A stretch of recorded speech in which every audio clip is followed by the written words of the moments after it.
ഒരു സുന്നി എന്ന് പറഞ്ഞ ആരാ? അവൻ രാവിലെ ഉറക്കത്തിൽ നിന്ന് എഴുന്നേൽക്കുമ്പോ തന്നെ അള്ളാഹിനോട് ദുആ ചെയ്യും. നേരെ എഴുന്നേറ്റ് ബാത്റൂമിന്റെ മുമ്പിൽ ചെന്നു ഇടത് കാല് വെച്ച് കയറുമ്പോഴും അവൻ അള്ളാഹിനോട് ദുആ ചെയ്യും. അവിടെ നിന്ന് ഇങ്ങോട്ട് ഇറങ്ങുമ്പോ വലത് കാല് വെച്ച് ഇറങ്ങുമ്പോ അപ്പോഴും ദുആ. ഒന്നാലിക്കണം, ഉറക്കത്തിൽ നിന്ന് എഴുന്നേറ്റ ഉടനെ ദുആ, ബാത്റൂമിൽ കയറുമ്പോ ദുആ, ഇറങ്ങുമ്പോ ദുആ, ഒളിവെടുക്കാൻ പോയി അവിടെയും ദുആ, ഒളിവെടുത്തിട്ട് ദുആ. ഓ സുബ്ഹാനല്ലാഹ്. നേരെ പള്ളിക്കകത്ത് കയറി വലത് അങ്ങോട്ട് കയറുമ്പോ ദുആ, അവസാനം നിസ്കാരം തുടങ്ങി നിസ്കാരത്തിനകത്തും ദുആ, നിസ്കാരം കഴിഞ്ഞു പിന്നെയും ദുആ.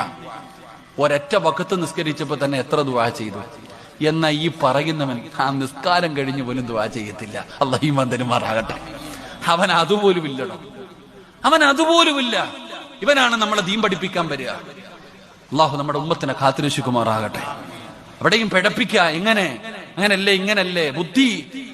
ബുദ്ധി കൂടി ചിന്തിക്ക. ബുദ്ധി കൊണ്ടാ ചിന്തിക്കുന്നേ എന്ന് ഞാൻ ബുദ്ധി കൊണ്ടാ ചിന്തിച്ചെങ്കിൽ നീ പിന്നെ എങ്ങനെ ജീവിക്ക ദുനിയാവില്? അള്ളാഹു ഉമ്മത്തിനെ കാത്തുരക്ഷിക്കുമാറാകട്ടെ. അതുകൊണ്ട് എന്റെ പ്രിയപ്പെട്ടവർ, അള്ളാഹുവിനോട് ആത്മാർത്ഥമായി ദുആ ചെയ്യും. അള്ളാഹു നമ്മുടെ ദുആക്ക്